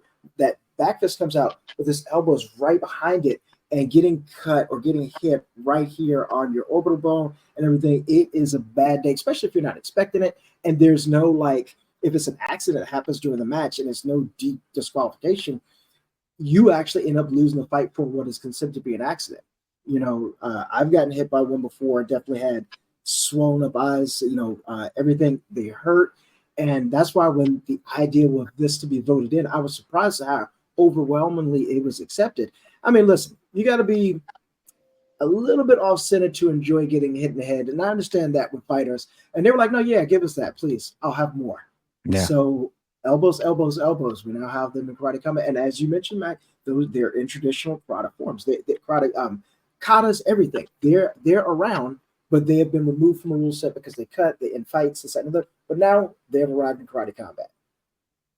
And it was the most contested, one of the most. It did vote pretty strongly in favor at the end, but there was a time where it was the most contested vote in karate combat history. Yeah.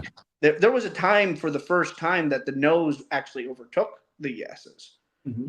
Like that's how controversial this is, and I think it really came down from like fighter lobbying, and honestly, fighters also being empowered to lobby, because that very first video where they had a pro and a con voice for it, it kind of gave fighters the permission to speak out and say what they truly feel. Yeah. And for fans, I think all majority of the fans all wanted to see it, but when you're hearing some of your favorite fighters saying, I kind of don't really want to compete with them, like I'll kill it if they add it, but like I'd rather not have it. It makes you kind of second guess yourself of, I'm not the one going in there and competing. Yeah. So I didn't. Yeah. Yeah. I didn't vote. I didn't, because of what you said. Like literally, I had so many compelling arguments, and we had a few people on the show that we talked with, right, Mac? And it was so many. Like Lorenzo Trevino was one of them, right? Really great striker, probably one of the best strikers in karate combat right now, right? Amazing talent. And to him, he was like, it's gonna lead to more injuries and guys sitting out longer. And with the level of like where their roster is now, I can kind of understand from that perspective, and like guys wanting to fight and like provide for their families and stuff like that. I could understand that. And then you had other guys like Jenkins, who was against, I think he was against the knees. But then the elbows, he was all for. And then he made a compelling argument. And I'm like, dang, I kind of agree with that too. So it's like I kept hearing left and right these great arguments on why or why not the elbow should be in. And I got to a point where I was like, you know what? I'm out of this one. I'm like, I'm just gonna let everybody else figure it out. Like, I'm for it and against it. And at this point, I feel like I'm too undecided to make a real vote. And I have a lot of karate tokens, so like I can sway a vote a lot. And I felt like I should just stay out of this one. So I stayed out of it, but I can't say since then into now, like I'm enjoying it.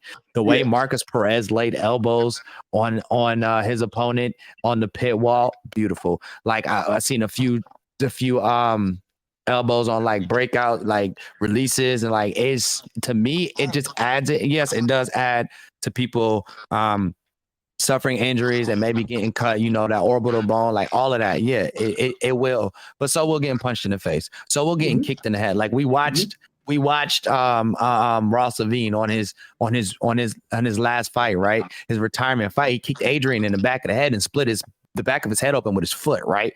So I mean, yes, elbow and the knees are the hardest bones on the body, but you know what I'm saying? You guys are fighting combat sports at the end of the day. And to the fighters who don't like it, it sucks. But I mean, you can always find another league if you don't like the way it is, or you could just nut up and just, you know what I mean? Just try to fight and avoid elbows. You know what I'm saying? If you know they're there, just look out for them. It's simple. You got to learn how to dodge if you don't like them. I mean, it's a simple. It's a very simplistic answer, but it's the real thing, right? Like learn how to avoid and defend elbows. Learn how to know and understand when the body is telling you, right? When their tell is of their body movement of when it might be an elbow. Know when you're in positions and you're at a high vulnerability of getting hit with an elbow, and how to keep yourself out of that, right? And like we talk about all the time.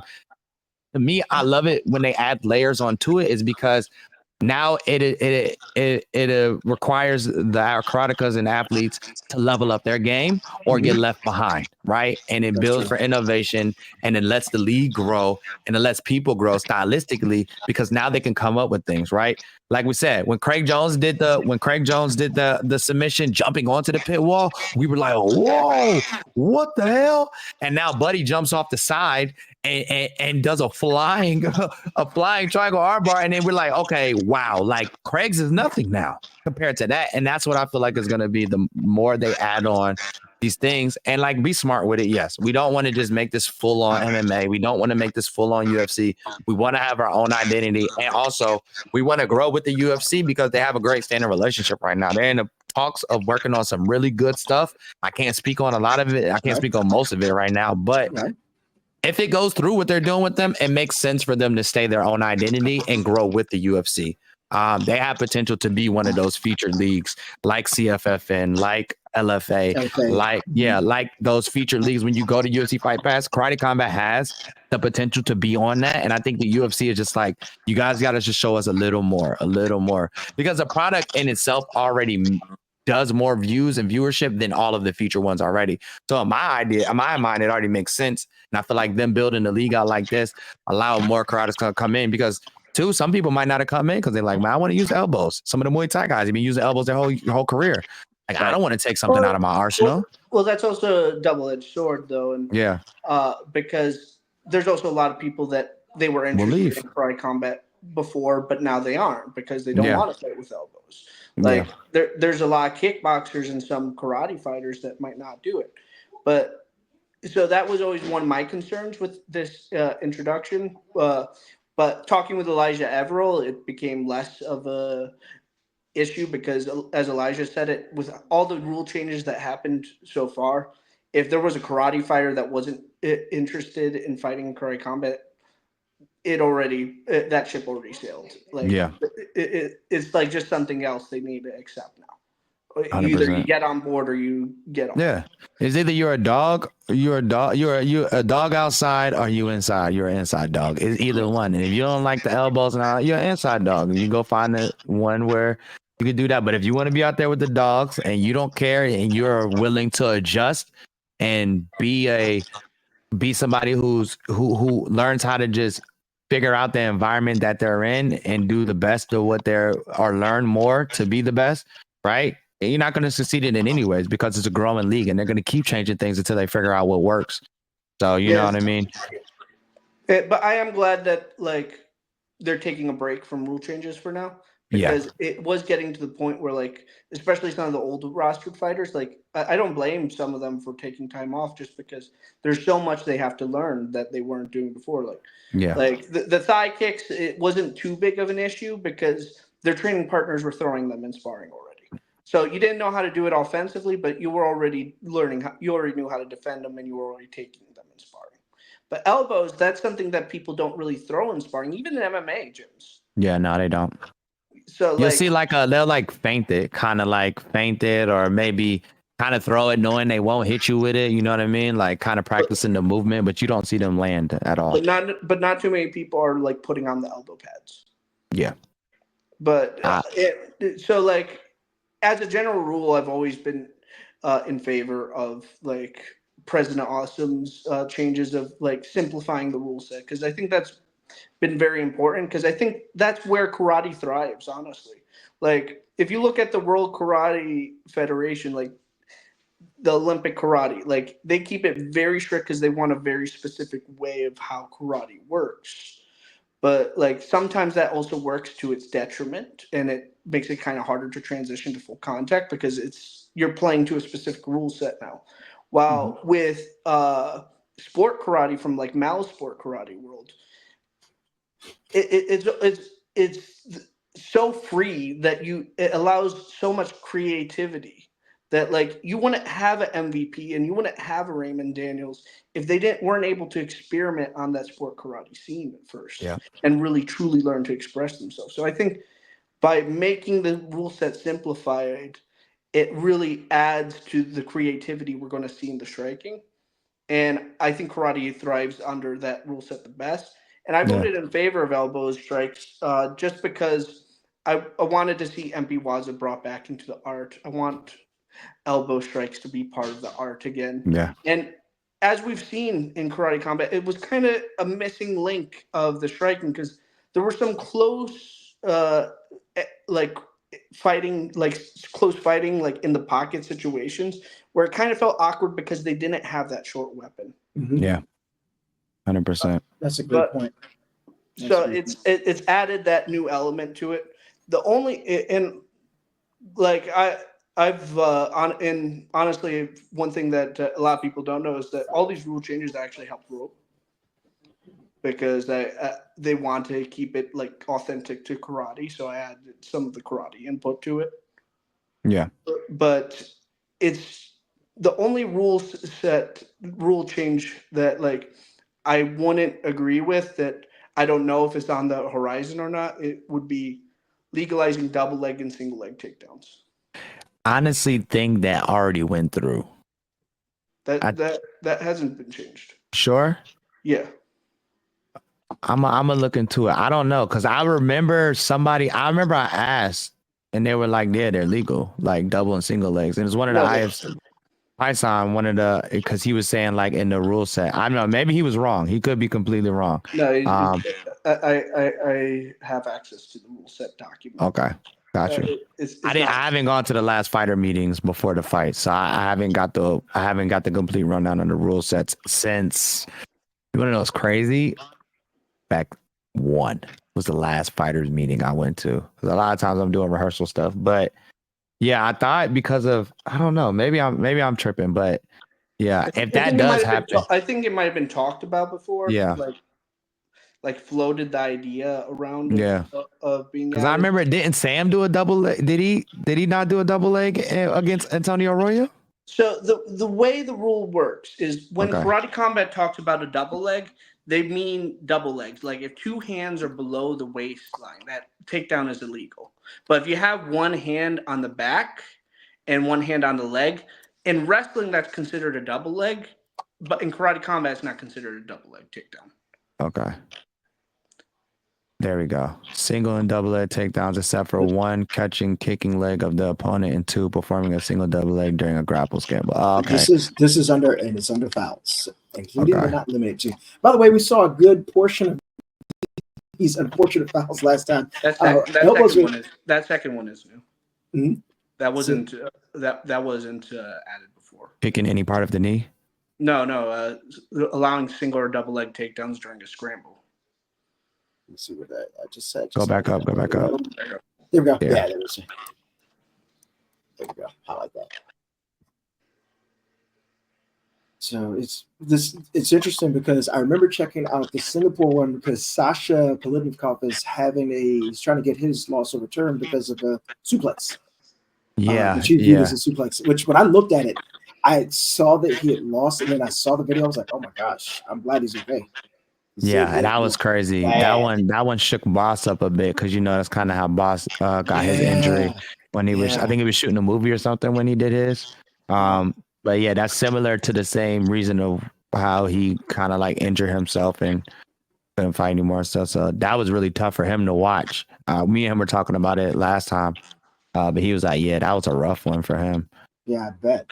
Just to see that, but. Hey, it's always good to jump in here, and the rules are posted. If that second part becomes consistent, though, you're gonna see a lot of Muay Thai guys not being interested in karate combat anymore. Yeah, and that's what I'm saying. I think that's the part he was talking about, where the single and double leg can be performed at.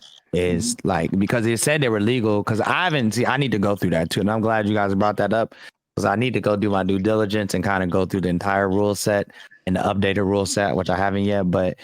Yeah, man. I don't know I don't know if I'm a fan or not of the double single leg takedowns. I'm a huge UFC fan, but I'm not gonna say I hate. I can enjoy BJJ. I can enjoy grappling depending on who it is. Like if it's a big heavy grappling match, okay, I'm into it. If it's two strikers and one's tired and trying to take them down, then that's why I'm like, whatever. But for our single legs and doubles, I mean, if you make them in an entertaining and like showman fashion, I love it. But if you're making it in a very boring way of just trying to technically get the guy down because you can overpower him at that point, it's just like, So I'm kind of on the fence with the single and double legs. I'm a heavy striking guy. Like I said, I come from boxing background, so I love the striking. And that's the two big things. Is that one? Not only are you taking time to actually learn it and also learn the defenses for those takedowns, which that takes away from your striking training. Yep. Two, it's going to be cheap if they allow it full-fledged because what you see in pit submission series often is when someone's at the pit wall, you see someone go shoot for a double and then they just kind of push them to the pit wall. Mm-hmm. With the takedowns that are currently legal, you can't really do that. There are other ways of bullying a person to the pit wall that are easier to defend, but just the way physics work, you can't defend that. You can't prevent just not getting towards the pit wall would be the only way to prevent someone just shooting a double and bullying you to the pit wall. Yeah. So that's just going to make it so much stronger with grappling, and with how much grappling has been added to the karate combat rule set, it's already become where you're seeing people with superior grappling ability beating people with better striking. Because for example, Lee Lishan versus Moradi. Lee Lishan was a much better striker than Moradi. Moradi knew how to grapple and clinch. Yeah, and it saved her. Just from the clinch and making the fight dirty, she was able to grind out that win.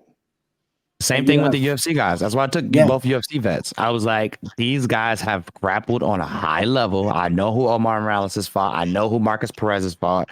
Marcus fought Dricus. A lot of people don't know that. Marcus fought Dricus Duplessis, the current champion of the UFC middleweight division. He fought him and arguably was winning that fight. And Dricus just happened to get him better on the grappling. But these guys have experienced guys like that. Dricus is one of the best grapplers in the middleweight division right now. Arguably number one, right? And then you got other guys that they face that are great grapplers, great submission artists, right? And they're bringing that knowledge and that defense and that stuff and into it. It's hard to I love Alejandro Bugal. I feel like he's definitely going to be great for karate combat. I think that was a learning lesson for him. But based off what Mac was just saying, that's why. Because when it comes to those encounters on the pit wall and it comes to grappling, those guys like Marcus Perez and Omar Morales and even Raymond Daniels and those guys who's had to defend against those heavy wrestler grappling base guys, they're going to succeed over you if you come from heavy striking leagues like kickboxing or Muay Thai or anything of those sorts, right? So Yeah, Um, and I understand why that change happened about the scrambles. yeah. Just because like it's been something that you've seen that like people do already is like go for a single or double leg just to get back to your feet. Hmm. And like they just didn't finish it. So I guess the idea is just now you can actually finish it. Yeah. Which again, if that becomes a huge part of the meta, you're going to see a lot of Muay Thai guys just say, "I'm not interested in karate combat." Yeah. Or the gangster Muay Thais with the good knees is gonna be right in there. Like, hey, Come here. I know Come on some down. guys. I'd be like, "What you care about the?" I don't care about them It's just shooting. I want them to shoot. it's just That's what this knees it's just for. dangerous Mhm. It is. because the only way you're doing it is from the scramble, so it's from a grounded position. So knowing when you can throw that knee in that type of environment. It's one of the reasons why I think that like knee strikes, I'd love to see the commissions allow knee strikes to a grounded opponent. Just because there are so many situations, like for example, if you're against the pit wall, if you just like sit down at the right moment, Oh, and while the person's throwing a knee, like you can pull a kick, but to pull a knee strike, it's just such a short distance that you yeah, can't help throwing an illegal knee if they do that. 100%. Yeah. Well, So that's interesting. We just brought to light the new rule change that happened in the rule set. Yeah, And I wonder how that's going to play in kickback because we have the Thai invasion right now. yeah. I wanna see how that plays out for sure. That Thai invasion is gonna be insane. A lot of those guys have extensive records. Like I think one of them had like over 200 fights, yeah, like that's just 209. crazy. I think that's Yodi, right? Yodi has like 209 fights or something like that. So yeah, that's gonna be crazy, man. I'm excited. Thailand has definitely been a spot I want to go through my whole life, and the fact that I get to go and watch karate combat fights at the same time is. Do you think you'll stay over a couple days to train at one of the gyms?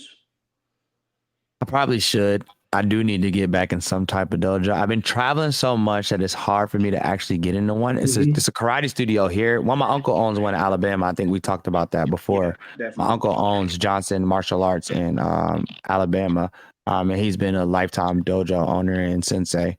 But also I have Shaw's Karate, which is this older black guy I've known for a very long time, and he's one of the oldest karate studios in Durham. And I've been wanting to go and work with him for a while. He's like right down the street from my house. So eventually, probably next month, I'm probably gonna go sign up somewhere and start getting back in and doing stuff. When I go to Thailand, I do at least want to go for like a day or two and like kind of, you know what I want to go see, and I'm gonna try to set it up to go maybe interview him while I'm out there. Is the guy that beat the skier off. Okay, why is it drawing a blank? Akimba Award. Kimba Award or whatever his Award name to is. Zimba. Awar Kazimba, yes, the African fighter that knocked out Skirov on KC-49. I want to go and do like a day like in his gym with him and kind of go hang out with him. So I'm gonna see maybe if I can reach out and go train with those guys for the day. But it One thing definitely a need lot to of people start. don't know about Award, strong Taekwondo background. Oh, 100%. I'd seen that too when I was going into like his deep like researching on him. He's like his like so when I did my research after I was like, damn, I wish I knew all of this before the fight. I would have definitely took him. But he had came in on like 4 hours notice. We are all locked in. I think that was like my second one I did with them, and I had a lot more segments and stuff this time. So I was like, whatever I did for research and stuff like that is it. And then even when Prez does the breakdown of all of the fights for like the production and everybody like telling us about the fighters, he didn't even have much for award. He was like, listen, we literally called this guy today. I really don't have much. Leo gave us like a few like notes that he had, and that's like all we had to work with. So shout out to him. That was a crazy performance. And yeah, I want to try to go train with him while I'm out there. I plan on reaching out to him probably like sometime this week. So And maybe I think Noi Mallory's is not also too far from me too, right? You Yeah, not I'm not that far. yeah. Hop, skip, and jump. Probably about a 4-hour car ride. I'm about to say just my maybe. grandmother lives in Northern Virginia. She lives in Fairfax. She has a house in Oh shit, Fairfax. that's right down the street. Oh I was yeah, just so say I have somewhere to stay just up there. Yeah, she has a house up there, but she's been down here with my mom since she's been sick, so nobody's really been at the house. So I can definitely come up there and train with Mallory. You know. Yeah. Hey, we have a nice little invite on Sunday afternoons. Come on Okay. up. Hey, And Mal is so good that GSP invited him to be one of his training partners. that is an interesting story.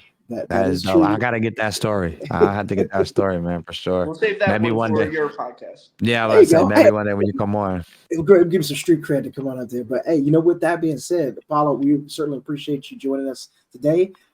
Before I forget, definitely safe travels. Going out to Thailand, please enjoy the time. Think about this. There's no guarantee that you'll be able to do this next year, next month, or next week. So while you have the opportunity, take the time, sit back, kick back, look at some great sunsets, enjoy what you've been able to do. I'm extremely jealous, okay, because it sounds like it's going to be a great time.